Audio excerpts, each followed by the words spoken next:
नमस्कार, म दिनेश अधिकारी। बुकाहोलिक्सले पाठक र स्रष्टाबीच रहेको सम्बन्धमा अझै प्रगाढता आओस् भन्ने उद्देश्यले सञ्चालन गरेको लकडाउनमा स्रष्टासँग साक्षात्कार कार्यक्रमको यो 96औं श्रृङ्खलामा म उपस्थित छु। आज 6 साउन 2077 साल। सबभन्दा पहिले म सबै आदरणीय दर्शक, श्रोता र पाठक मित्रहरूमा मेरो हार्दिक अभिवादन व्यक्त गर्दछु। व्यापक सहभागिता बीच अघि बढिरहेको यस्तो महत्त्वपूर्ण कार्यक्रममा मलाई समेत सम्झनु भएकोमा सगुना शाहजी सहित सहयोग पुर्याउने बहिनीहरू, सिल्की बहिनी, मोहित जोशी भाइ सहित सम्पूर्ण बोकाहोलिक्स परिवारप्रति हार्दिक धन्यवाद व्यक्त गर्दछु। कुरा कहाँबाट सुरु गरौँ भन्दा मलाई के लाग्यो भने धन्यवाद अथवा आभारबाटै सुरु गरौँ जस्तो लाग्यो। म आज जहाँ छु मेरो एक्लो प्रयासले म यहाँ आइपुगेको होइन। यसमा धेरैको लगानी छ, धेरैको मेहनत छ र धेरैको विश्वास छ। सम्झिन्छु म जुन बेलामा कविता लेख्न थालेँ, अहिले पनि करिब करिब परिस्थिति त्यस्तै हो। आफ्नो परिवारको पेट काटेर अथवा मिठो मसिनो खान छोडेर पत्रिका प्रकाशन गर्ने मात्र होइन, अभिव्यक्ति स्वतन्त्रतामाथि अंकुश लागेको त्यो परिवेशमा आफूलाई जोखिममा पारेर विद्रोही चेतका हाम्रा कविताहरू छाप्नुहुने सम्पादक, प्रकाशकहरू रूपरेखा, मधुपर्क, रत्नश्री, अभिव्यक्ति, रचना, विदेह, गरिमा, दीपिका लगायतका साहित्यिक पत्र पत्रिकाहरू, राष्ट्रपुकार, समीक्षा, साप्ताहिक विमर्श जस्ता साप्ताहिक पत्रिकाहरू र विशेष गरी गोरखापत्रको शनिबारसरीय परिशिष्ट अङ्कको पनि उत्तिकै महत्त्वपूर्ण योगदान मेरा सन्दर्भमा रहेको छ। त्यसरी नै मैले सम्झनु पर्दा म रेडियो नेपालले जन्माएको गीतकार हुँ। साहित्यिक सन्दर्भमा पनि रेडियो नेपालको लगानी म माथि ठुलो छ।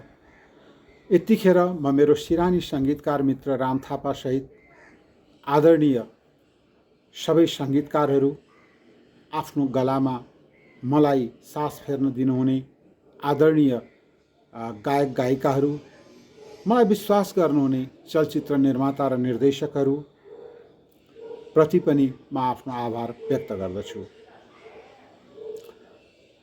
लेखनका लागि मलाई हौस्याउनु हुने मेरा अग्रज पुस्ताका आदरणीय साहित्यकारहरू र निरन्तर यात्राका लागि झकझक्याइरहनुहुने अनुज पुस्ताका भाइ बहिनीहरूको योगदान पनि मैले बिर्सिन मिल्दैन। म उहाँहरूप्रति पनि उत्तिकै ऋणी छु।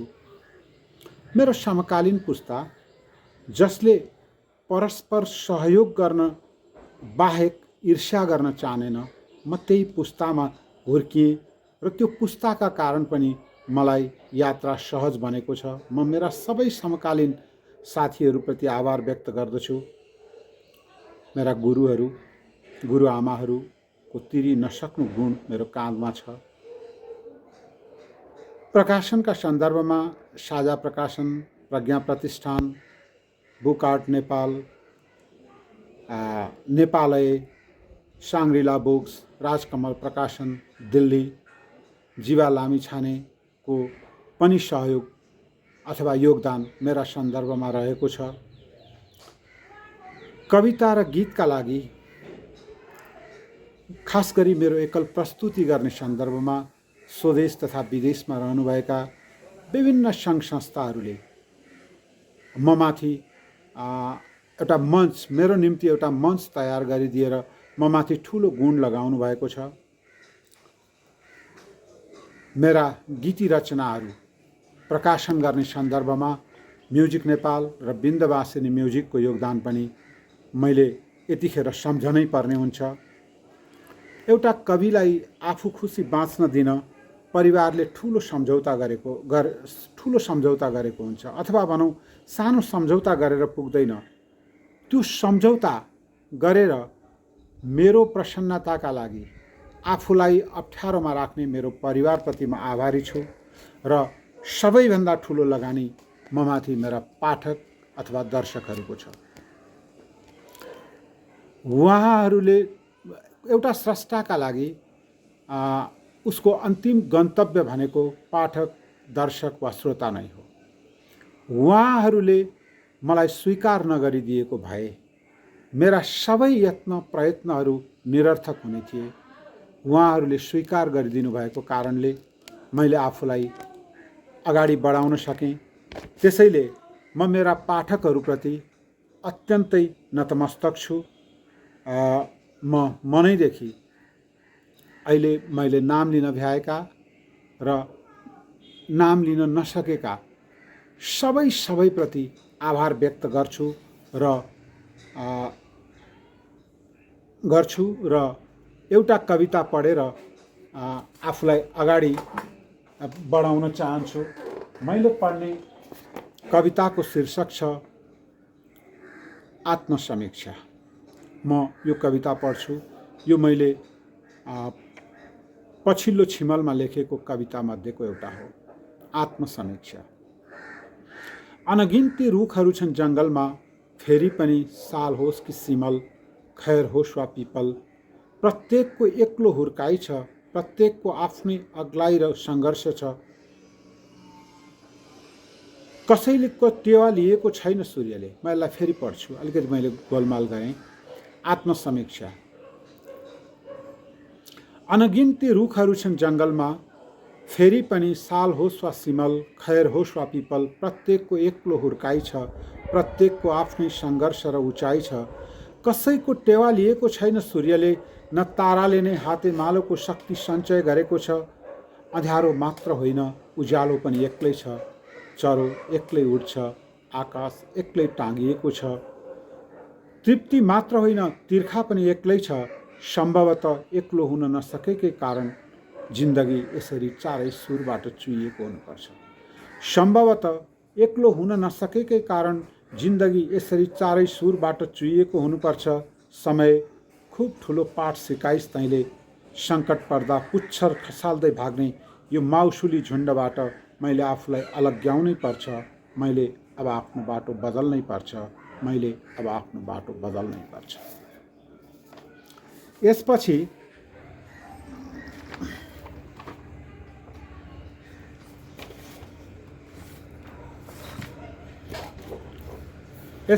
म अलिकति लेखनका सन्दर्भमा प्रवेश गर्छु।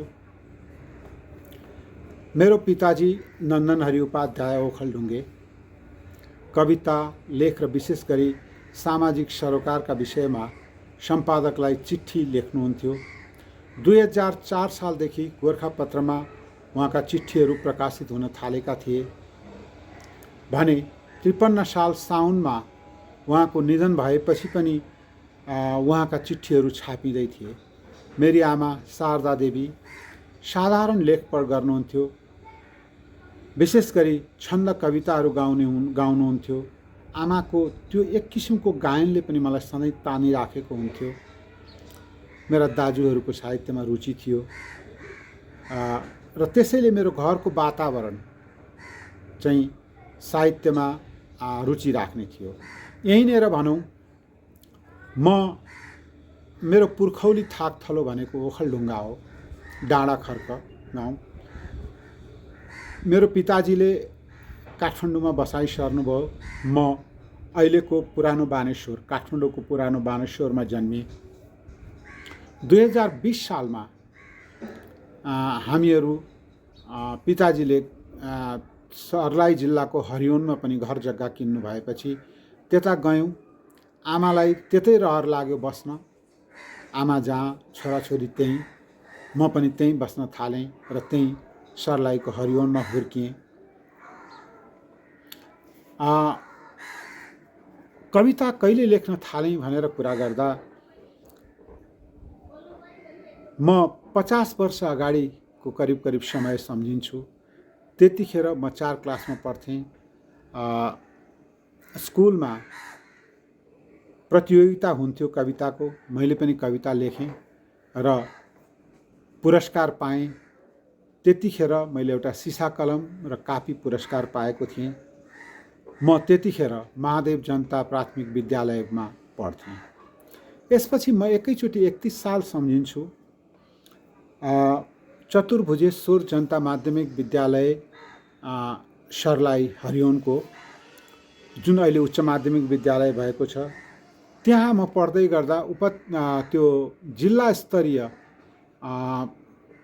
निबन्ध प्रतियोगिताको आयोजना गरिएको थियो, शिक्षा कार्यालयले गरेको थियो क्यारे। अनि म त्यसमा विद्यालयको तर्फबाट छानिएर गएँ र पहिलो भएँ र पुरस्कार पाएँ। फर्केर आएपछि मलाई लाग्यो एउटा पत्रिका पो निकाल्नुपर्छ कि क्या हो। अनि त्यो सोच बनाएँ। मलाई गुरुहरूले पत्याउनुहुन्थ्यो, अनि मैले गुरुहरूसँग यो कुरा राखेँ र स्रोत जुटाउने उपायहरू पनि बताएँ र सहमति भएपछि हामीले जीवन ज्योति नामको पत्रिका को तयारी गऱ्यौँ।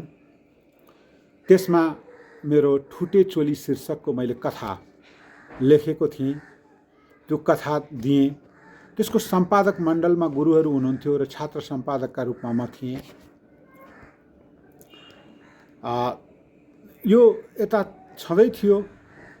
एसएलसी दिएँ 2032 सालमा र त्यसपछि म काठमाडौँ फर्केँ। काठमाडौँमा आइसकेपछि हुलाकबाट मैले रत्नश्री द्वैमासिक साहित्यिक पत्रिका, जो त्यतिखेरको प्रतिष्ठित पत्रिका मध्येको एक हो, त्यहाँ 2टा कविता पठाएँ, साना साना गीती कविताहरू। त्यो छापियो 32 सालको चैत अङ्कमा। अनि त्यसरी मेरो सबभन्दा पहिलो प्रकाशन 2032 सालमा रत्नश्रीमा 2टा कविता, गीती कविता छापिएर सुरु भयो। ती गीती कविताका शीर्षक भने इच्छा र सम्झे पुग्छ भन्ने थियो। उतातिर जीवन ज्योति जो पहिले तयार भएको थियो, तर छाप्न हामी भारतको सीतामढी जानु पर्थ्यो वा काठमाडौँ आउनु पर्थ्यो। सीतामढी लगिएको थियो र त्यो छापेर आउँदा 33 साल लागिसकेको थियो। त्यसैले त्यो पहिले लेखेको भए पनि यो कविता पहिलो प्रकाशित भयो। म 34 सालमा कलेजमा, अब एकैचोटि कलेजका दिनहरू सम्झिन्छु। 34 सालमा लक्ष्मी जयन्तीको अवसरमा कलेजमा एउटा प्रतियोगिता भएको थियो, कविता प्रतियोगिता। मैले भाग लिएको थिएँ र तेस्रो अथवा सान्त्वना पुरस्कार पाएको थिएँ। त्योभन्दा अगाडि, ठ्याक्कै अगाडि 1-2 दिन अगाडि मैले चाहिँ साहित्यिक पत्रकार सङ्घले आयोजना गर्ने उपत्यकाव्यापी अन्तर क्याम्पस कविता प्रतियोगिताका लागि क्याम्पसको सिफारिस पत्र साथ आफ्नो कविता प्रतियोगिताका लागि पठाएको थिएँ र भोलिपल्ट त्यो प्रतियोगिता भयो। 18वटा कलेजका 36 जना विद्यार्थीले भाग लिएको त्यो प्रतियोगितामा म पहिलो भएँ। त्यो कार्यक्रमको सभापति सिद्धिचरण श्रेष्ठ हुनुहुन्थ्यो भने हरिभक्त कटुवाल, तोया गुरुङ लगायतका कविहरू त्यहाँ उपस्थित हुनुहुन्थ्यो। त्यो कविताले मलाई एउटा अर्को खुसी दियो। स्कुलमा फर्केपछि मलाई चिन्नेहरूको सङ्ख्या बढ्यो। मेरा गुरुहरूले मलाई स्नेहवत बधाई दिनुभयो। त्यति बेला टोप बहादुर सिंह, जो पछि सम्मानित सर्वोच्च अदालतको मान्य न्यायाधीशको पदबाट सेवानिवृत्त हुनुभयो र अहिले सेवानिवृत्त जीवन बिताइरहनु भएको छ, त्यसबेला नेपाल ल कलेजको क्याम्पस प्रमुख हुनुहुन्थ्यो। उहाँले मलाई बोलाउनु भयो र भन्नुभयो, दिनेश, हामी अर्थक त केही दिन सक्दैनौँ, फ्रीसिपको बेला तिमीले निवेदन हाल्नु। गुरुको सल्लाह अनुसार मैले निवेदन हालेँ र कलेजमा पढुन्जेल निवेदन हाल्दै गएँ। मैले फ्रीसिप पाउँदै गएँ र यसरी मैले आफ्नो यात्रालाई अगाडि बढाएँ। एकहोरो भनिराखेको छु, त्यसैले म अब एउटा कविता पढ्ने अनुमति चाहन्छु। बिचमा कविता पढौँ जस्तो लाग्यो। मान्छे र घर, मैले पढ्ने कविताको शीर्षक। घरलाई पनि मान्छे नभएको कुरा थाहा हुँदो रहेछ। बिहानै झ्याल ढोकाहरू खुलुन्, कोठा चोटा र भर्याङतिर कुचो नाचेको होस्, दिनभरि खलबलको गीत सुन्न पाइयोस्, सूर्यास्त सँगसँगै साँझ बत्ती बलोस् र राति निष्फिक्री निदाउनका लागि झ्यालमा चुकुल र ढोकामा आग्लोले पहरा देओस्। घरलाई पनि मान्छेलाई जस्तै सुरक्षा, काम र आराम चाहिँदो रहेछ। एक्लै छोडेर गयो भने घरभित्र थुनेर अभिभावक बाहिर गएको बेला केटाकेटीले गर्ने उपद्रो बिर्साउने गरी घर पनि रिसाउँदो रहेछ र काप कापबाट छिराएर मुसाको बथान, कार्पेट, किताब र लुगाफाटाहरू काट्न सिकाउँदो रहेछ। बटुलेर माकुराको हुल, झ्याल, कोठा, ढोका र दलिनभरि पनि जालोको जन्जाल बनाउन तिनीहरूलाई सघाउँदो रहेछ र अनुहार हेर्न झुन्ड्याएको भित्ताको ऐना नै नदेखिने गरी धुलोले ढपक्क ढाकिदिँदो रहेछ। लाग्दो हो सबै सँगै बस्न भनेर पो बनाएको हो घर। लाग्दो हो सबै सँगै बस्न भनेर पो बनेको हो घर। एक्लै बाँच्नु छ भने फेरि अरूको किन चिन्ता गर्नु। अरिङ्गालले जतासुकै गुण लगाए पनि घर त्यसको विरुद्धमा उत्रँदो रहेनछ। घर पनि आखिर एक्लै बस्न सक्दो रहेनछ। मान्छे नभएको कुरा घरलाई पनि थाहा हुँदो रहेछ। यसपछि म विद्यार्थी कलेजकै छु। म 36 सालमा जान्छु र 36 सालको कुरा गर्दा मैले के भन्न बिर्सिनु हुँदैन भने अन्तर क्याम्पस कविता प्रतियोगिता फेरि 36 सालमा मैले भाग लिएँ। रत्न पुस्तकालय बानेश्वरले आयोजना गरेको त्यो प्रतियोगितामा म पहिलो भएँ। आज साउन 6 गते म सम्झिन्छु 2036 साल कार्तिक 3 गते बानेश्वरमा अहिले व्हाइट हाउस कलेज रहेको छेउमा एउटा ठुलो चौर थियो। त्यहाँ एउटा कार्यक्रमको आयोजना भयो र प्रतियोगितामा म प्रथम पुरस्कृत भएको कारणबाट स्वर्गीय विश्वेश्वर प्रसाद कोइरालाको प्रमुख आतिथ्यमा भएको पुरस्कार वितरण समारोहमा म उपस्थित भएँ। मेरा अग्रजहरूका उपस्थितिमा मैले विश्वेश्वर प्रसाद कोइरालाबाट सुवर्ण पदकसहित प्रथम पुरस्कार प्राप्त गरेँ र त्यो मञ्चमा मेरा अग्रजहरू भवानी भिक्षु, मोहन कोइराला, ईश्वर बल्लभका साथमा मैले पनि कविता पाठ गरेँ।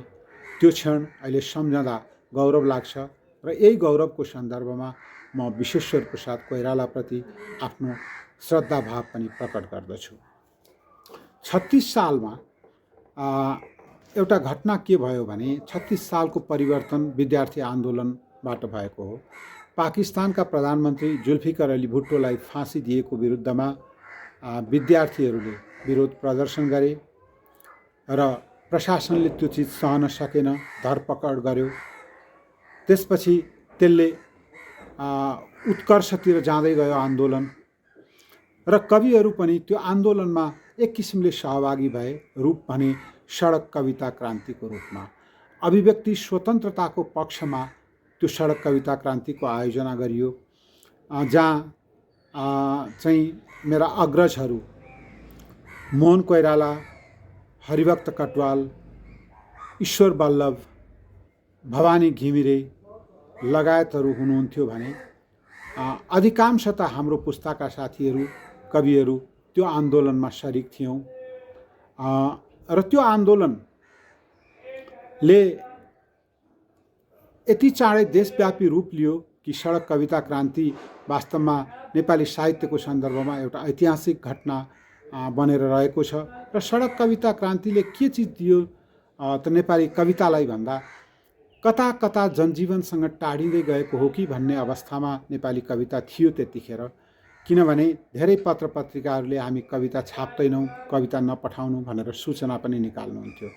त्यो परिवेश र परिस्थितिमा चाहिँ भएको सडक कविता क्रान्तिले फेरि कवितालाई जनजीवनसँग जोड्यो।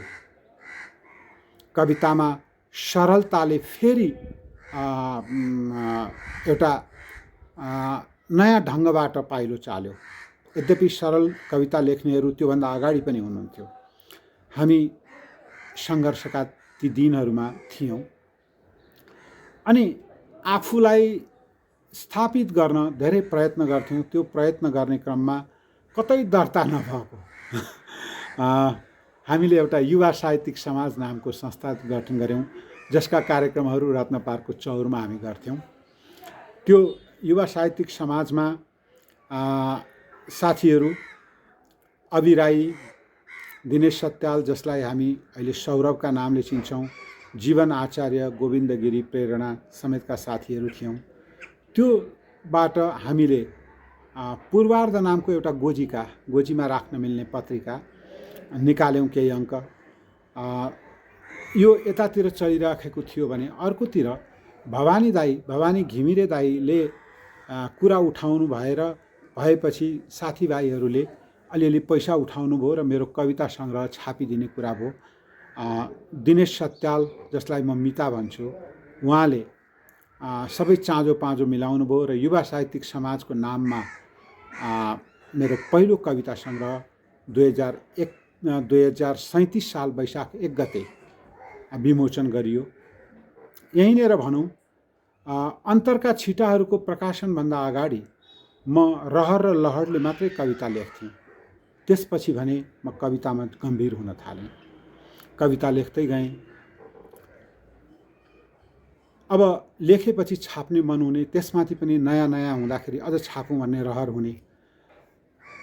मैले एक दिन 43 सालतिरको कुरा हो, पाण्डुलिपि, धरतीको गीत शीर्षकको कविताको पाण्डुलिपि लिएर साझा प्रकाशनमा गएँ। त्यतिखेर अत्यन्तै आदरणीय साहित्यकार, निबन्धकार, समालोचक कृष्णचन्द्र सिंह प्रधानज्यू महाप्रबन्धक हुनुहुन्थ्यो। मैले दाईलाई भेटेर पाण्डुलिपि ल्याएको कुरा गरेँ। दाईले के भन्नुभयो भने, दिनेश भाइ, हामी त कविताको किताब वर्षमा एउटा दुईटा छाप्छौँ। पुरानो पुस्तादेखि छाप्दै आएको तपाईँको पुस्तासम्म आइपुग्न त अझै समय लाग्छ धेरै। अहिले नै पाण्डुलिपि नछोड्नु होला। म दाईको कुराले एक किसिमले निराश भएँ। तर मैले के भने मेरा साथीहरू आशिष मल्ल र किशोर पहाडीका नाटक र कथा सङ्ग्रह छापिसकेका थिए। अनि मैले भने, दाई, एउटै पुस्ताका हामी, अरू विधामा लेख्नेहरूको चाहिँ योगदान हुने अनि हाम्रो कवितामा लेखेको कारणले हामी चाहिँ पछाडि पर्नु पनि त भएन। मूल्याङ्कनको लागि त पठाइदिनुहोस् दाई। पछि दाईले त्यसलाई दर्ता गर्नका लागि तोक लगाइदिनु भयो, मूल्याङ्कनमा पठाइयो। र करिब 6 महिनापछि दाईसँग भेट हुँदा दाईले भन्नुभयो, दिनेशजी, तपाईँले जित्नुभयो, मैले हारेँ, हामी तपाईँको किताब छाप्दैछौँ। त्यसपछि 2044 सालमा मेरो कविता सङ्ग्रह धरतीको गीत छापियो र साझा प्रकाशनले त्यसलाई प्रकाशनमा ल्यायो। मलाई लाग्छ हाम्रो पुस्ताबाट छापिएको, साझा प्रकाशनले छापेको कविता सङ्ग्रह सम्भवतः त्यही नै पहिलो थियो। अहिलेसम्म मेरा 5वटा कविता सङ्ग्रह, 2वटा काव्य, हिन्दी र अङ्ग्रेजी भाषामा 2टा अनुवादका कविता सङ्ग्रहहरू छन्। म यति कुरा भन्छु र अब केही कुरा गीतका गर्छु। गीत मेरो लागि कविताकै एउटा रूप हो। गाइए गीत हो, नगाइए कविताकै रूपमा यो पूर्ण हुन्छ भन्ने मान्यता राख्छु। यो स्वतन्त्र रूपमा लेखिने गीतका सन्दर्भमा लागू हुन्छ, चलचित्रमा यो कुरा लागू हुँदैन। मैले 2046 देखि 58 सम्मको करिब 12 वर्षको अवधिमा लगभग 60वटा चलचित्रमा गीत लेखेको छु। चलचित्रमा गीत चाहिँ खास गरी पात्र, चरित्र वा घटनालाई प्रभावकारिता दिने उद्देश्यले लेखिने हुनाले त्यहाँ गीत त लेखिन्छ तर निर्देशित भएर लेखिन्छ। स्वतन्त्र रूपमा लेखिने नहुँदाखेरि त्यहाँ चाहिँ यो मेरो भनाइ लागू नहुन सक्छ। अब मैले अघि नै भनिसकेँ, गीतको प्रकाशन चाहिँ मेरो 32 सालको पहिलो प्रकाशन नै गीती कविताहरू थिए। र रेकर्डिङको सन्दर्भमा कुरा गर्दाखेरि म ल क्याम्पसमा मेरा समकालीन साथी, मेरा समकक्षी साथी सुरेन्द्र राणा मार्फत सङ्गीतकार राम थापासँग मेरो चिनाजानी र हिमचिम बढ्यो। त्यसपछि राम थापाले मेरा 2टा गीतहरू एकैचोटि लिएर जानुभयो र उहाँले 2टा गीतहरू लिएर गएमध्ये पहिलो गीत निश्वास चाँडै थाकी नजा, मेरो आफ्नो भन्नु त एउटै नहोस्, बादल चाँडै फाटी नजा, प्रतिबिम्ब मेरो त एउटै नहोस् भन्ने बोलको गीत रेडियो नेपालमा 2039 साल साउन 30 गते मीरा राणाको स्वरमा रेकर्ड भयो। त्यसैले म सधैँ भन्ने गर्छु, राम थापा मेरो सङ्गीतका सिरानी सङ्गीतकार हो, मीरा राणा मेरो सिरानी गायिका हुनुहुन्छ। उहाँहरूप्रतिको मेरो श्रद्धाभाव सधैँ सधैँ उस्तै छ। त्यसपछि दोस्रो गीत मेरो रेकर्ड भयो 2040 सालको सुरुमा, असारमा। त्यो गीत राम थापाकै सङ्गीतमा रबिन शर्माले गाउनुभयो। गीत थियो, तिमी यसै लजायौ म उसै धकाएँ, न बोल्यौ तिमी नै न मैले बोलाएँ, कति स्वप्न आए परेलीमा बस्न, न सोध्यौ तिमीले न मैले सुनाएँ। यो गीत रेकर्ड भइसकेपछि यसले अत्यन्तै धेरै लोकप्रियता हासिल गर्यो र एक हिसाबले रबिन शर्मालाई गायकका रूपमा र मलाई गीतकारका रूपमा यही गीतले चिनायो भन्दा हुन्छ। त्यसपछि म गीतप्रति आकृष्ट भएँ र गीतहरू रेकर्ड हुँदै गयो। 47 सालमा म्युजिक नेपालले मेरो एउटा गीती सङ्ग्रह प्रकाशनमा ल्यायो, भावनाका मातहरू शीर्षकको। गीत भर्खर क्यासेटमा रेकर्ड भएर आउने चलन थियो। खास गरी गायक गायिकाकोहरू आउँथ्यो र गीतकारको कमै आउँथ्यो। म अहिले सम्झिन्छु, गोर्खापत्रले त्यतिखेर एउटा टिप्पणी छापिएको थियो गोर्खापत्रमा, गीतकारका नाममा पनि एल्बम निस्किन थाले भनेर। भने मतलब त्यो फाटफुट्ट हुने कुरा थियो, त्यसकारण त्यो रूपमा चर्चा भएको होला भन्ने मलाई लाग्छ। अनि त्यो पहिलो एल्बममा मेरा चाहिँ 10वटा गीतहरू थिए, जसमा नारायण गोपाल, प्रकाश श्रेष्ठ, किरण प्रधान, रबिन शर्मा, लोचन भट्टराई, दिनेश सुब्बा, कुन्ती मोक्तान, जुजुकाजी रञ्जित, सुनिता सुब्बा र उदय सोताङका स्वर थिए भने सम्बुजित बास्कोटा, दिव्य खालिङ, प्रकाश गुरुङ, राम थापा, शिलाबहादुर मोक्तान, शक्ति बल्लभ र न्यू वज्राचार्यका सङ्गीतहरू त्यसमा समेटिएका थिए। अहिले मेरा एकल शब्द रचनाका 15वटा गीती एल्बमहरू बजारमा छन् र आजसम्म मेरा जम्मा 457वटा गीतहरू रेकर्ड भई प्रचार प्रसारमा आएका छन् आजका मितिसम्ममा। आजको मितिसम्म सम्झिनु पर्दा नातिकाजी, शिवशङ्कर, चन्द्रराज शर्मा, अम्बर गुरुङ, गोपाल योन्जनको पुस्तादेखि अहिलेसम्मका पुस्ताका प्रतिभाशाली सङ्गीतकारहरू 86 जना 86 जनाले मेरा गीतहरूमा सङ्गीत गर्नुभएको छ भने नारायण गोपाल, प्रेमदोज, तारादेवी, गुलाम अली, भक्तराज आचार्यको पुस्तादेखि पछिल्लो पुस्तामा प्रविशा अधिकारी, सिडी विजय र प्रताप दास समेतको पुस्ताले गरेर जम्मा 227 जना गायक गायिकाहरूले मेरो गीतमा आफ्नो स्वर प्रवाहित गर्नुभएको छ।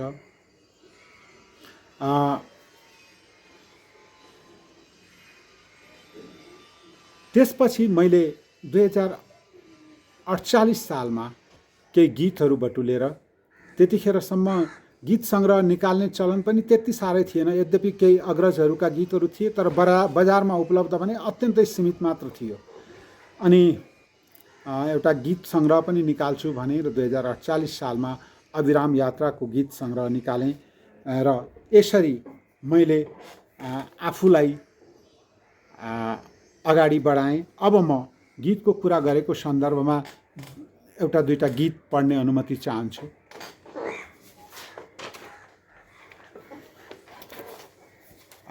यो गीत 2034 सालमा मैले पहिलोपटक लेखेको हुँ।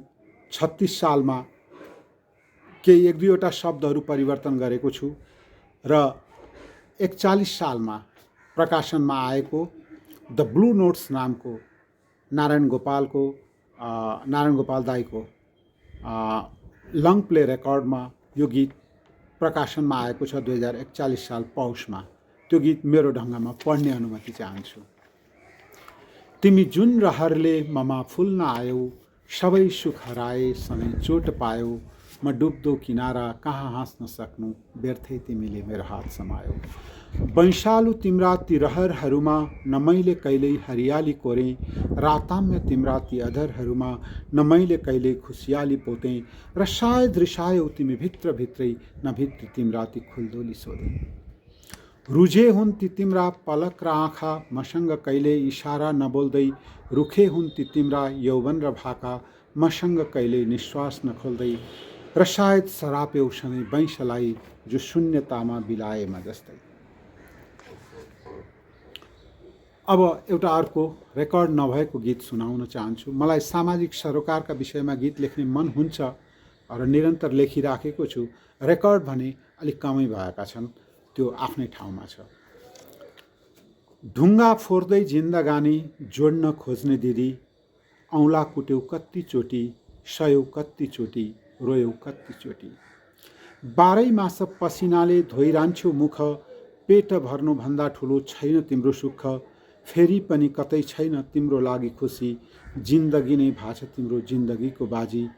पटुकाले नानीलाई बेर्दै आँगमाथि, तिमी ढुङ्गा फोर्दै हुन्थ्यौ दुखाउँदै छाती, म पनि त बुझ्छु मात्रै सक्दिनँ केही गर्न, दौडिरहेछु भागिरहेछु आफ्नै घर जोटार्न।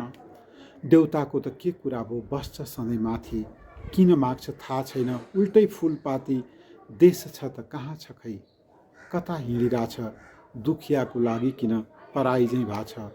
ढुङ्गा फोर्दै जिन्दगानी जोड्न खोज्ने दिदी, औँला कुट्यौ कत्तिचोटि, सयौ कत्तिचोटि, रोयौ कत्तिचोटि।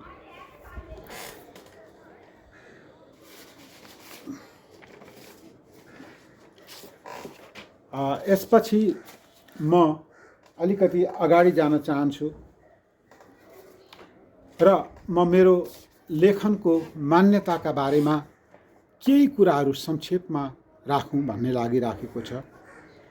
अपवादलाई छोडेर कुरा गर्दा मैले सधैँ कविता र गीत मात्रै लेखेँ भन्दा हुन्छ। कविता मेरो लागि स्वतन्त्र अभिव्यक्तिको उच्चतम बिन्दु हो। म यसलाई कुनै पनि बातको झ्यालखानामा थुनिएको देख्न रुचाउन्न। स्वतन्त्रता नै यसको सौन्दर्य हो भन्ने मान्यता राख्छु।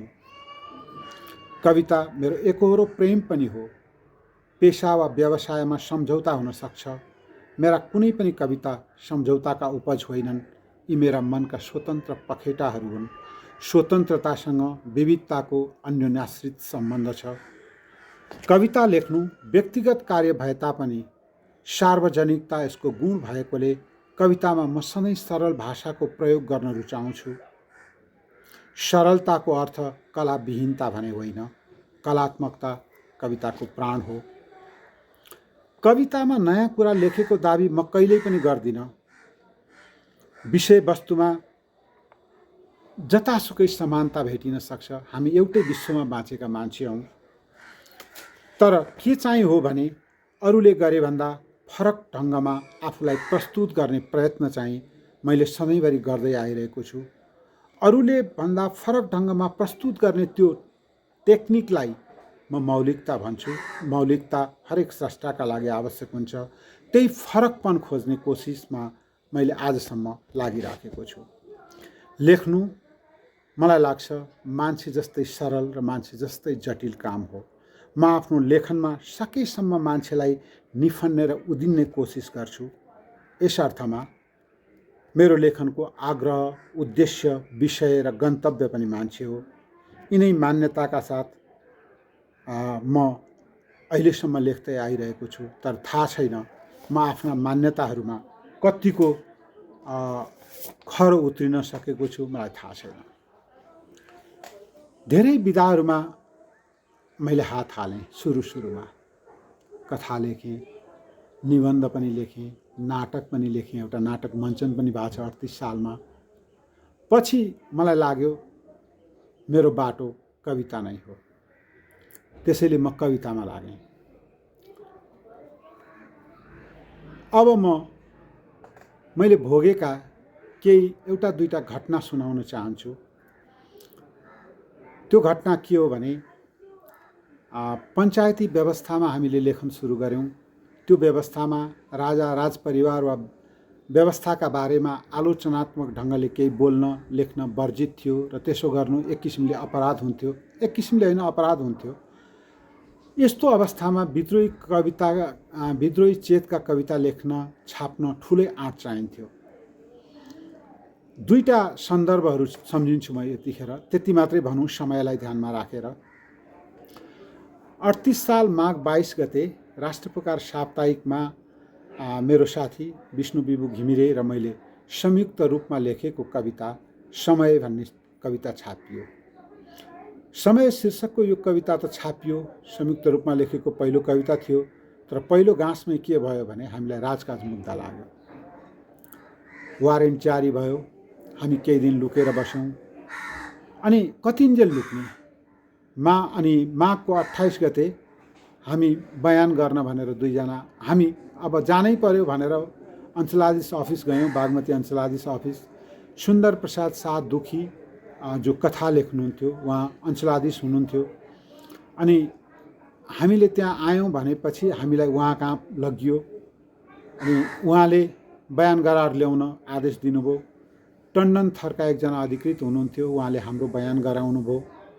अनि त्यसपछि फेरि लगियो, हामीले खप्की खायौँ, धम्की पायौँ, 10 वर्ष सडाइदिन्छु भन्ने धम्की आयो। र अन्त्यमा आइन्दा यस्तो नगर्ने, गर्यो भने बाँकी राख्दिनँ भनेर खोजेको बेलामा उपस्थित हुने कागज गराइयो र हामीलाई छोडियो। त्यतिखेर विभु त्रिभुवन विश्वविद्यालयको विद्यार्थी, म चाहिँ बिहान ल क्याम्पसमा पढ्ने र दिउँसो जागिर खान्थेँ। त्यतिखेर म शाही नेपाली सैनिक अड्डामा नायब सुब्बाको पदमा कार्यरत थिएँ। उनीहरूलाई थाहा भएन म कवितामा दिनेश अधिकारी लेख्थेँ र जागिरमा मेरो वास्तविक नाम दिनेश हरि अधिकारी थियो। र यदि त्यो दिनेश अधिकारी नै दिनेश हरि अधिकारी पनि हो भन्ने थाहा भएको भए मेरो जागिर त जान्थ्यो, निश्चित छ होइन। तर मैले जेल पनि बस्नु पर्थ्यो होला, त्यो भने परेन। यहीँनिर म एउटा अर्को कुरा पनि सेयर गर्न चाहन्छु। त्यो दोस्रो कुरो के हो भने पञ्चायत कालमा खास गरी स्वतन्त्रताको उपयोग चाहिँ मलाई लाग्छ, मेरो रिडिङ के छ भने प्राध्यापकहरू र कानुन व्यवसायीहरूले अलि बढी उपयोग गर्नुहुन्थ्यो। त्यहाँसम्म प्रशासनले त्यति हात हालिहाल्दैन थियो सकेसम्म। अनि त्यस्तैमा विश्वविद्यालयका प्राध्यापक र प्रसिद्ध साहित्यकार घनश्याम कणेलज्यूले एक दिन मलाई के भन्नुभयो भने, दिनेशजी हामीले एउटा पत्रिका निकाल्दैछौँ, त्यो पत्रिकामा एउटै मात्र कविता राख्ने सोच छ, तपाईँको कविता राख्ने विचार गरेका छौँ, दिनुहोस्। मैले कविता भोलिपल्टै सम्भवतः दिएँ। त्यसपछि 2-3 दिन पछाडि फेरि पिपल बोटमा भेट भयो, नयाँ सडकको पिपल बोट। अनि उहाँले भन्नुभयो, दिनेशजी तपाईँले कविता त दिनुभयो, हामीले छाप्ने आँट गरेनौँ। पछि मैले त्यो कविता गरिमामा छपाएँ। त्यो छपाउनुभन्दा अगाडि मेरो मनमा पनि चक्कर काट्यो। कविता लेखेको छ, छाप्न मन छ, जहाँ तहीँ छापौँ, जागिर धरापमा पर्छ, के गर्ने। त्यतिखेरसम्म म चाहिँ अफिसर भइसकेको थिएँ। अनि त्यसपछि मलाई लाग्यो सरकारको वक्रदृष्टि नपर्ने पत्रिकाहरूमा छाप्नु मेरा लागि सुरक्षित हुन्छ। मधुपर्क पनि थियो तर गरिमा पनि थियो। अनि गरिमामा क्षेत्र प्रताप अधिकारी, कृष्णचन्द्र सिंह प्रधान जस्ता साहित्यकारको संलग्नता रहेको कारणले त्यो अलि उदार पनि थियो। पछि मैले गरिमामा त्यो कविता छापेँ र यसरी मैले चाहिँ प्रशासनको वक्रदृष्टि नपरोस् भन्ने एउटा बाटो खोजेँ है, बाध्यता थियो। अनि त्यो बाटो मैले खोजेको बाटोले काम गर्यो। त्यसमा कछुवा, सेतो सिंह जस्ता मेरा कविताहरू गरिमामै छापिएका छन्। यति कुरा गरिसकेपछि मलाई लाग्छ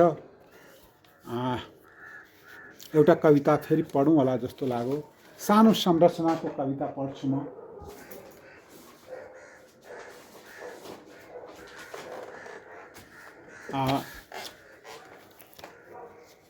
मैले अब पढ्ने कविताको शीर्षक हो आफ्नै विरुद्धमा।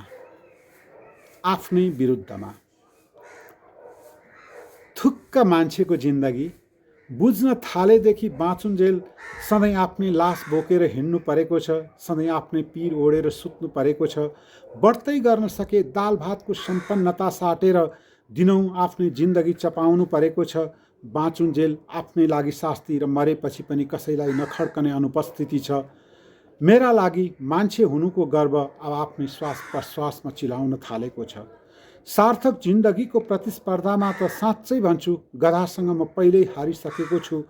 गधा बाँचुन्जेल पनि अरूकै लागि भारी बोक्छ र मर्दा पनि मान्छे जस्तो व्यर्थ मर्दैन र कमभन्दा कम 2 जोर जुत्ता अथवा एउटा सुर्केसको उपादेयता छोडेर मर्छ।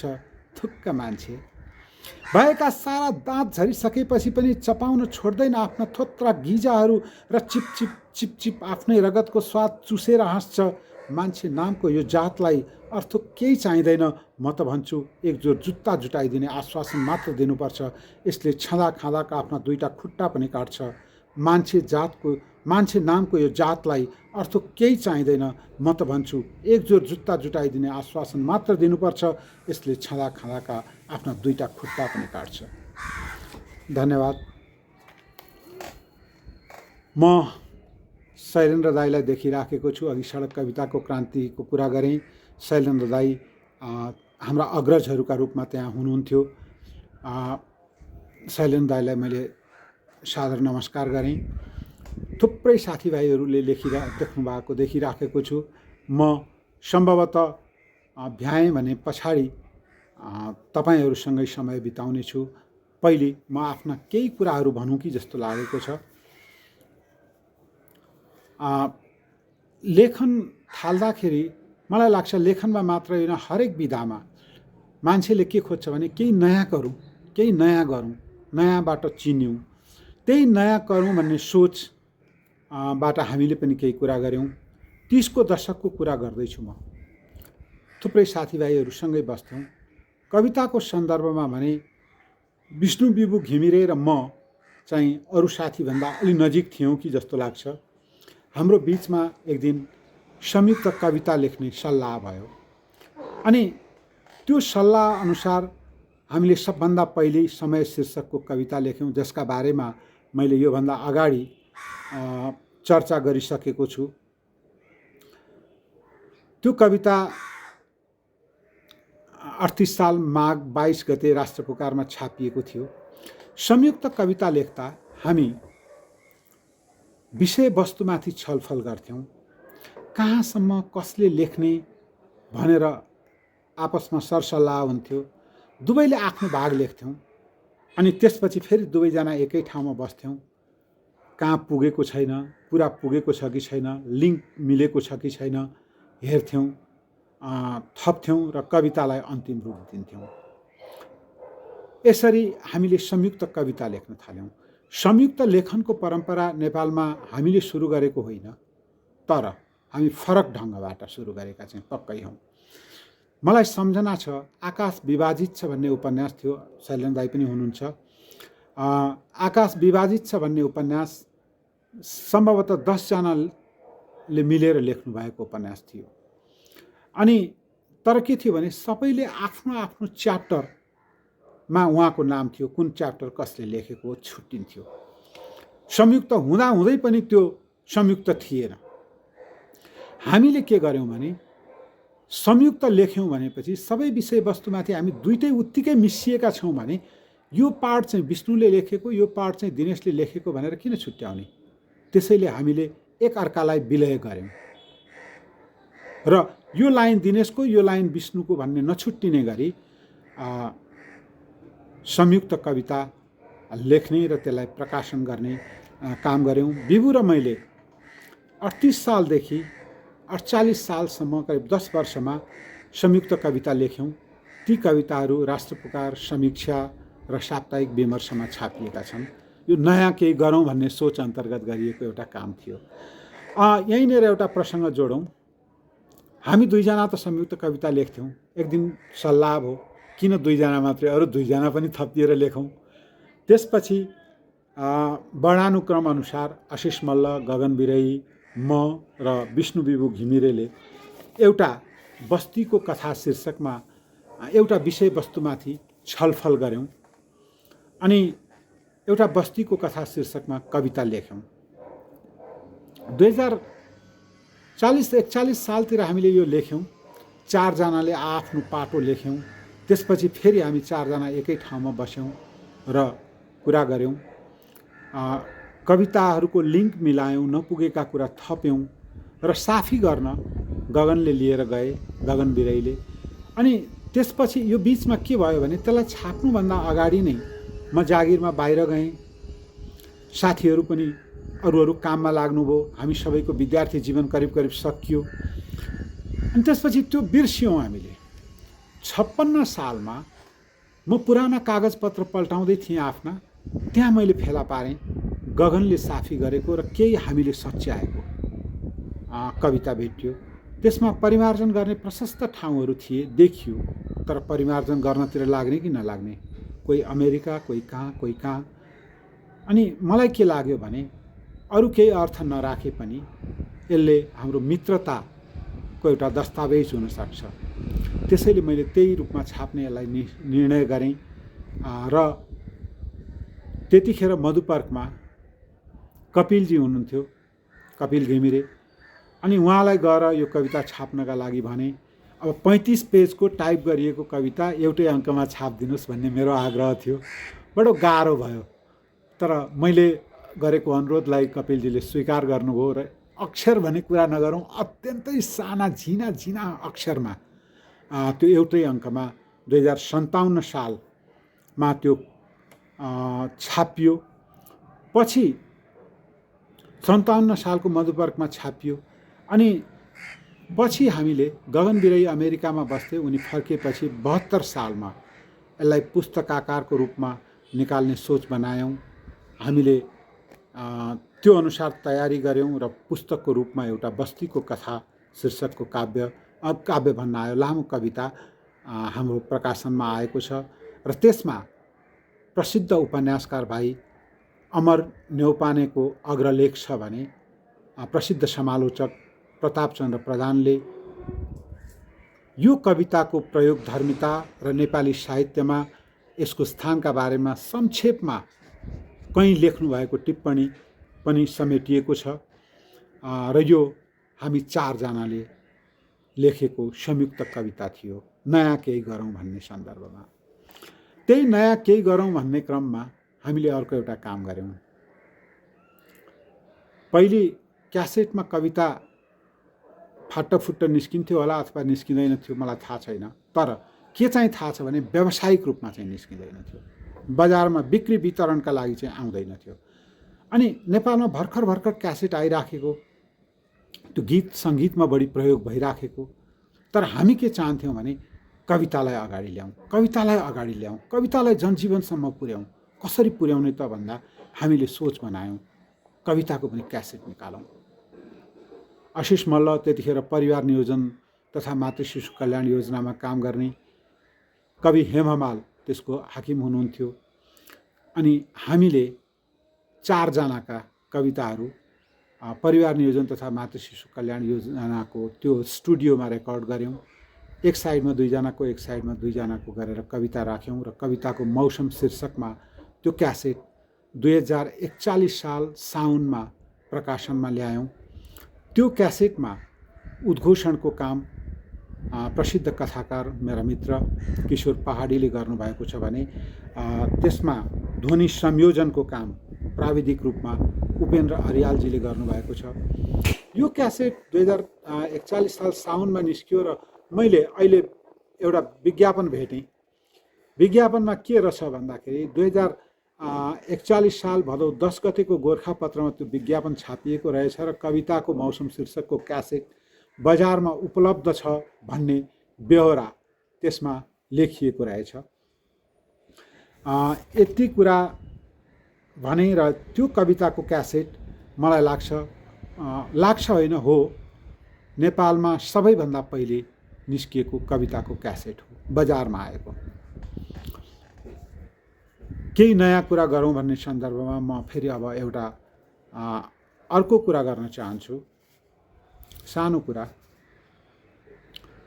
46 सालको परिवर्तनपछि देशमा ठुलो परिवर्तन आयो, राजनीतिक व्यवस्थामा परिवर्तन आयो, अभिव्यक्ति स्वतन्त्रता पूर्ण रूपमा उपभोग गर्ने अवस्था आयो, सञ्चार क्षेत्रले ठुलो फड्को मार्यो, एफएम स्टेसन र निजी क्षेत्रमा टेलिभिजनहरू खुले।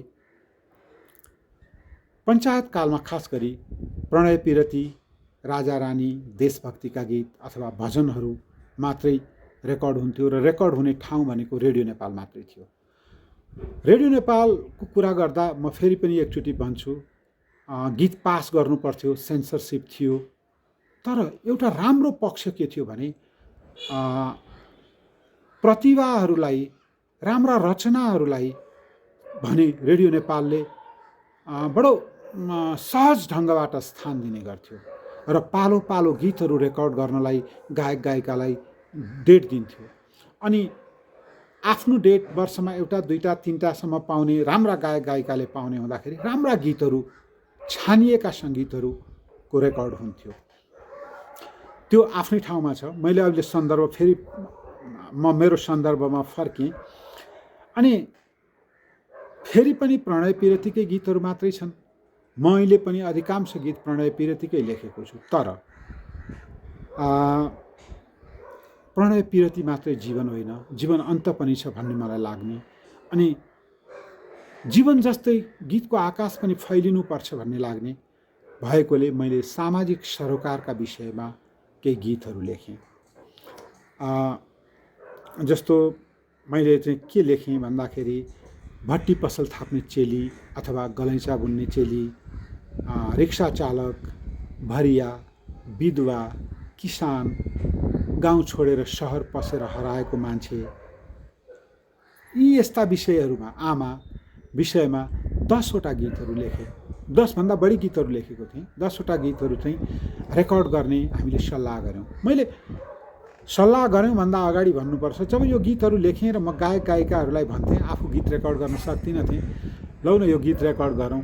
उहाँहरू भन्नुहुन्थ्यो दाइ कसले सुन्छ र यस्तो गीत चल्दैन, नगरौँ। किनभने अब रेडियो नेपालमा गीत रेकर्ड गर्ने चलन करिब करिब हटिसकेको थियो र बाहिर रेकर्ड गर्दाखेरि स्वाभाविक रूपमा खर्च बढी पर्दै जाने अवस्था थियो। त्यसैले गायक गायिकाहरूले यसमा त्यति रुचि दिनु भएन। अनि एक दिन मैले मेरो मित्र सङ्गीतकार शक्ति वल्लभजीलाई यो कुरा गरेँ।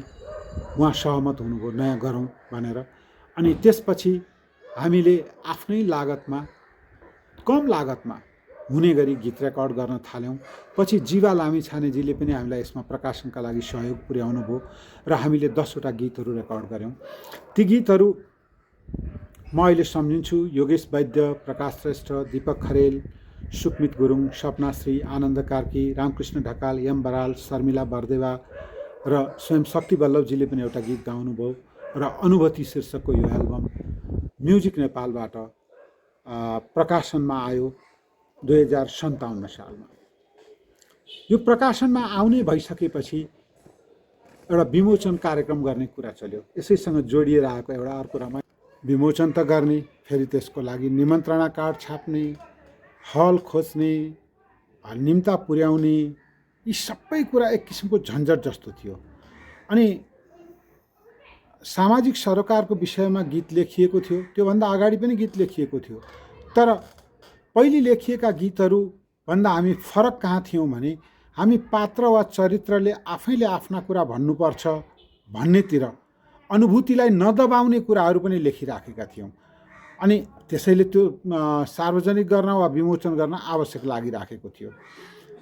कसरी गर्ने होला भन्दा एक दिन मलाई दिमागमा एउटा कुरा के आयो भने प्रशस्त एफएम स्टेसनहरू खुलिसकेका थिए। अनि त्यसले गर्दाखेरि एउटा एफएम स्टेसनले आधा घन्टा समय दियो, 1 घन्टा समय दियो, अथवा हामीले 1 घन्टाको समय पायौँ एफएम स्टेसनमा भने त मजाले 10वटा गीत बजाउँला, त्यसै गरी सार्वजनिक गरे भइहाल्यो। मैले यही विषयमा यो धारणा साथी शक्ति वल्लभसँग राखेँ र शक्तिजीले सहमति दिइसकेपछि रेडियो कान्तिपुरको त्यतिखेरका स्टेसन म्यानेजर शरदराज गौतमलाई मैले यो सोचका बारेमा बताएँ र 1 घन्टाका लागि अनुरोध गरेँ समयका लागि। उहाँले त्यसलाई सहर्ष स्वीकार मात्र गर्नु भएन, बरु हामीलाई सहयोग पुर्याउने पनि कुरा गर्नुभयो। नयाँ पञ्च गीतमा र विमोचनको शैली पनि नयाँ भयो भनेर। अनि करिब 1 हप्ता अगाडिदेखि रेडियोमा त्यसको विज्ञापन भयो र 2057 साल फागुन 6 गते प्रजातन्त्रको दिवसको अवसर पारेर सङ्गीतकार मित्र शक्ति बल्लभ र मैले रेडियो कान्तिपुरबाट त्यो एल्बम सार्वजनिक गऱ्यौँ। अहिलेका स्टेसन म्यानेजर दिनेश डिसीजीले त्यतिखेर त्यो कार्यक्रम सञ्चालन गर्नुभएको थियो। यसरी त्यो एल्बम विमोचन भयो र मलाई के लाग्छ भने यसरी रेडियोबाट कुनै पनि गीती सङ्ग्रह विमोचन भएको नेपालको इतिहासमा सम्भवतः यो पहिलो घटना हो। र त्यसपछि भने रेडियोबाट टेलिभिजनबाट गीती सङ्ग्रह विमोचन गर्ने प्रचलन एक किसिमले लहर जस्तो भएर पनि आयो। गीत त निस्कियो, बजारमा गयो, अलिअलि चर्चा हुँदै थियो। म जागिरमा थिएँ। एक दिन पत्रकार चक्रपाणी नेपाल मेरो अफिसमा आउनुभयो र भन्नुभयो, दिनेशजी तपाईँ त माओवादीका बिचमा हिट हुनुहुन्छ।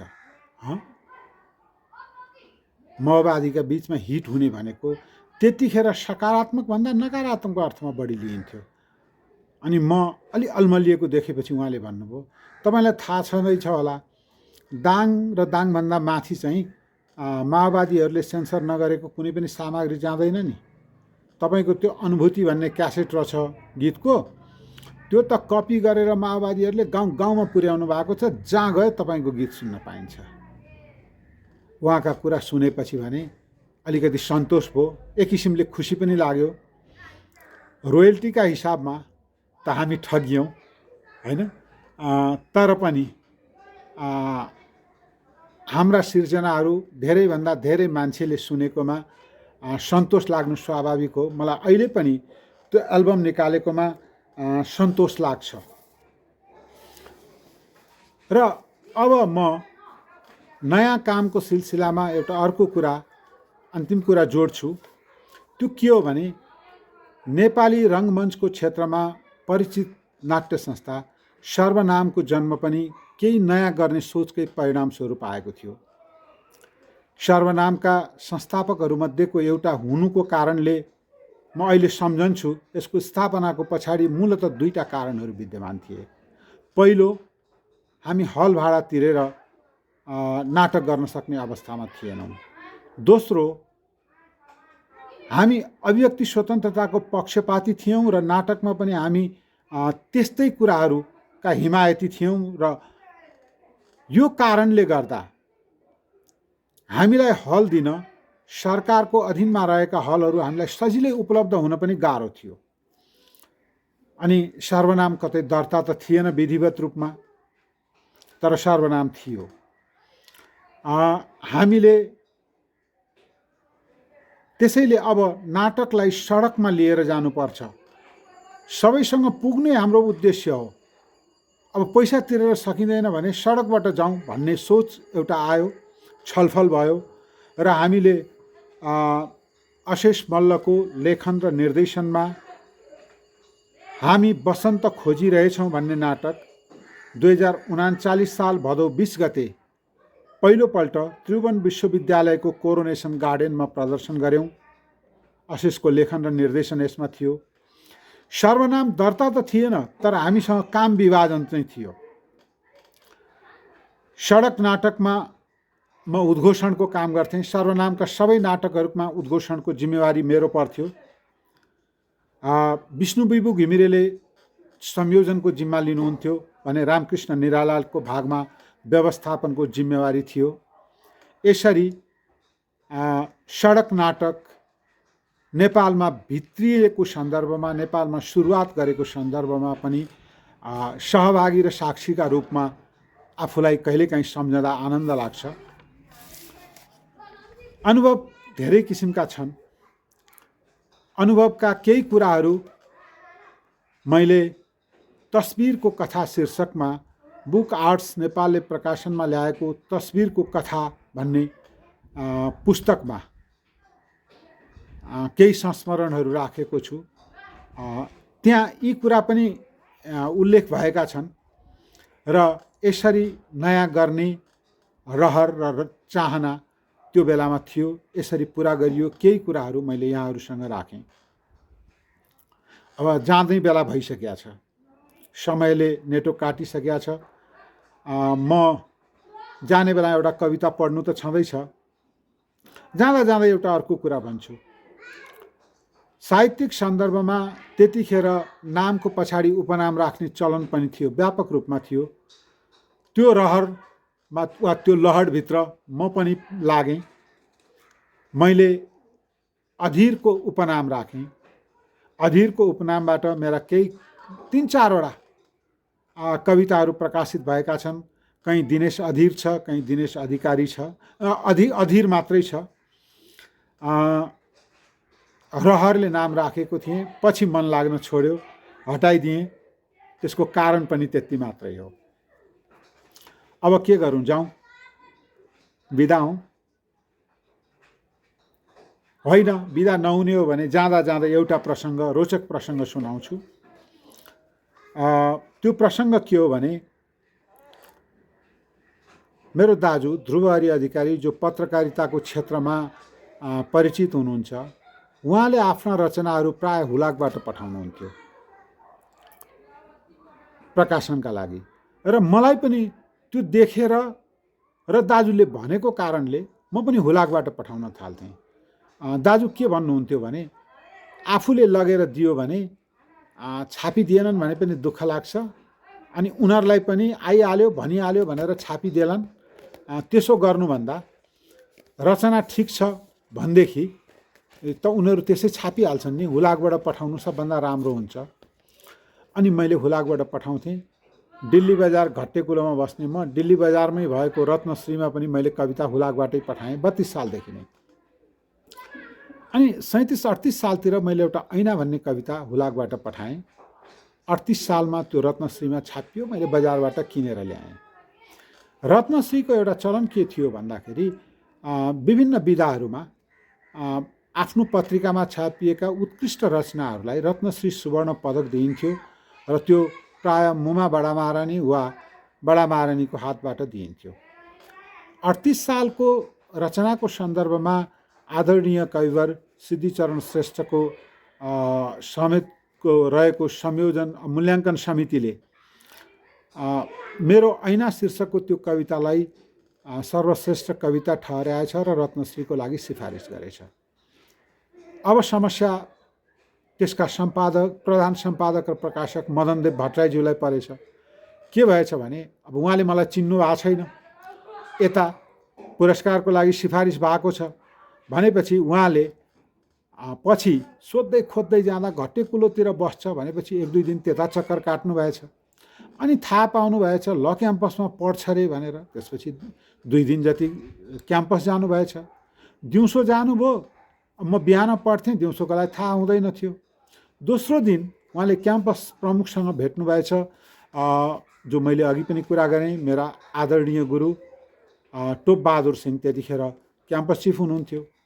अनि उहाँलाई भेटेपछि ल म भनिदिन्छु भनेर भोलि आउनुहोस् भनेपछि, भोलि बिहान आउनुहोस् भनेपछि म बिहानको पढाइ हुन्थ्यो, कलेज छोड्दिन पनि थिएँ म। अनि म बिहान गएँ, टोप बहादुर सरले मलाई बोलाउनु भयो। त्यतिखेरसम्म मदनदेव भट्टराई त्यहीँ हुनुहुन्थ्यो। अनि त्यसपछि मलाई उहाँले कुरा गर्नु छ भनेर बाहिर लिएर जानुभयो र भन्नुभयो, कस्तो अप्ठ्यारो पार्नुभयो तपाईँले मलाई, चिनाजानी छैन, केही छैन, अब पुरस्कार दिने बेला भइसक्यो, न ठेगाना छ न केही छ, अब उता दरबारमा लैजानु पर्ने, दरबारको कुरो, कविकै टुङ्गो छैन, मलाई कम गाह्रो पर्यो भन्नुभयो र अनि त्यसपछि तपाईँलाई रत्नश्री पदक दिने निर्णय भएको छ। तपाईँ चाहिँ बजे सम्झिन्न 4 गते, भदौ 4 गते चाहिँ दरबारको पश्चिम ढोकामा आउनुहोला, नारायण हिटी दरबारको भन्नुभयो। म त्यहाँ गएँ, दौरा सुरुवालको टोपी लगाएर आउने उहाँको निर्देशन थियो, त्यही अनुसार गएँ। पदक बडा महारानीबाट पदक थापियो। अनि फर्किने बेलामा हामी दुवै दिल्ली बजारका, अनि उहाँको ट्याक्सीमा मैले पनि ठाउँ पाएँ। आउँदा पनि बाटोमा फेरि उहाँले भन्नुभयो, तपाईँले मलाई साह्रै दुःख दिनुभयो। अनि मलाई अनि मैले जवाफ दिएँ। त्यतिखेर के भने एउटा घटना थियो। मेरो एकजना समकालीन साथीको कविता रत्नश्रीमा पठाएको रहेछ, छापिएन। नछापिएपछि अनि उसले चाहिँ अलि टाइम लाग्यो, छापिएनको मतलब अलिकति टाइम लाग्यो, के भइराखेको छ भनेर सोधौँ भनेर कहाँ जाँदाखेरि म पनि सँगै गएको थिएँ। अनि सोद्धा मदनदेव भट्टराईजीले त्यतिखेर बडो खरो कुरा गर्नुभयो। के भन्नुभयो भने संसार ठुलो छ, पृथ्वीमा सबै भूभागमा खेतीयोग्य जमिन छैन। जहाँ खेतीयोग्य जमिन छ त्यहाँ बिरुवा बिउ छर्यो भने पनि सबै उम्रिन्छ भन्ने छैन, उम्रियो भने सबै हुर्किन्छ भन्ने छैन, हुर्कियो भने सबैमा फल लाग्छ भन्ने छैन, फल लाग्यो भने पनि भित्र्याइन्छ भन्ने छैन। किनभने आँधी हुरी कतिखेर के आउने हो, केले नोक्सान गर्ने हो थाहा छैन। त्यसैले तपाईँ कविताको पछि नलाग्नुहोस्, तपाईँले पठाउनु भयो राम्रो छ भने छापिन्छ, तपाईँको काम लेख्ने हो, लेख्नुहोस् भन्नुभएको थियो। अनि मैले उहाँलाई तपाईँले फलानालाई यसो भन्नुभएको थियो त्यो दिन, त्यसकारण म तपाईँसँग चिनिन पनि चाहन्न थिएँ, त्यसैले हुलाकबाट पठाउँथेँ भनेपछि अनि उहाँले भन्नुभयो ला आफ्नै कारणले पो दुःख पाइया रहेछ भन्नुभयो, रियलाइज गर्नुभयो। यो मिठो प्रसङ्ग यहाँहरूलाई सुनाएँ र अब बिट मार्ने बेला भयो। म अब एउटा कविता पढ्छु, कविता पढेरै छोड्छु। तर कविता पढ्नुभन्दा अगाडि फेरि एकचोटि यति राम्रो अवसर बुकाहोलिक्सले मलाई दियो। मैले मेरा आफ्ना भावनाहरू, अनुभूतिहरू, अनुभवहरू, यात्राहरू मेरा प्रिय मित्रहरूका साथमा सेयर गर्न पाएँ। त्यसका लागि सगुनाजी र बुकाहोलिक्स परिवारप्रति एकचोटि धन्यवादसहित आभार व्यक्त गर्छु। स्नेहपूर्ण सहभागिताका लागि सबै आदरणीय मित्रहरूमा कृतज्ञता ज्ञापन गर्छु र यो कविता पढ्छु। कविता पढेर आफ्नो भनाइ यहीँ टुङ्गिएको बेहोरा पनि यहाँहरू समक्ष अनुरोध गर्छु। मैले पढ्ने यो अन्तिम कविता हो बादलको तस्बिर। बादलको तस्बिर यो मैले 39 साल चैतमा लेखेको कविता हो। कविता लेखिसकेपछि लागेको थियो यो कविता फेरि पढ्नु नपरोस्, तर यता केही समयदेखि मलाई बारम्बार यो कविता पढ्न मन लागिराखेको छ। थाहा छैन किन। कविता म भन्छु। बादलको तस्बिर। होइन भन्नै सक्दिनँ, अबिरको फागु खेल्दै सडकमा उत्रिएर मैले पनि अरूले जस्तै विजयोत्सव मनाएको हुँ, जिन्दाबाद गाएको हुँ। एउटा सफा तस्बिर थियो आँखा अघिल्तिर, त्यतिखेर रङ भएर तस्बिरमा मेरो रहर बिउजिएको थियो, रेखाहरूमा मेरो गन्तव्य प्रस्टिएको थियो। त्यहाँ धुलो थिएन, त्यहाँ हिलो थिएन, त्यहाँ चोर बाटो र दुलो पनि थिएन। घर थियो, घर जस्तै सफा र पवित्र देखिन्थ्यो। मैले देखेको तस्बिरमा सुक्खाग्रस्त तन र उच्चाड लाग्दो मन थिएन। बत्तीले ज्योतिलाई बिर्सने पन थिएन। सुक्खाग्रस्त तन र उच्चाड लाग्दो मन थिएन। ज्योतिले बत्तीलाई बिर्सने पन थिएन। अविश्वासी कुरा थिएन, अन्धविश्वासी पूजा थिएन। मैले देखेको तस्बिरमा हिमाल थियो र हिमालभरि चहक थियो, गुराँस थियो र गुराँसभरि महक थियो। देश थियो तर अहिले जस्तो पालै पालो एकपछि अर्काले चुटेको अवस्थामा बेहोस थिएन। निर्लज्जतापूर्वक प्रयोग गरिएको कोपारा भाँतीमा दुर्गन्धित थिएन। हिउँ थियो तर पातको जिन्दगी थिएन। आँसु थियो तर आँखा थिए तर आँसुको नियति थिएन। खै के भयो, सपना जति पनि टिक्न सकेन मेरो विश्वास। बाटोले हिँड्ने ठाउँ दिएन, आस्थाले आस्थाको स्थान लिएन।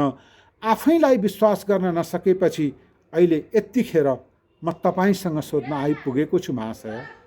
आफैलाई विश्वास गर्न नसकेपछि अहिले यतिखेर म तपाईसँग सोध्न आइपुगेको छु महाशय। कहीँ हामीले देखेको तस्बिर बादलको त थिएन, कहीँ हामीले देखेको तस्बिर बादलको त थिएन। धन्यवाद। यही कविताका साथमा फेरि एकचोटि यहाँहरू सबैलाई हार्दिक धन्यवाद भन्दै अहिलेका लागि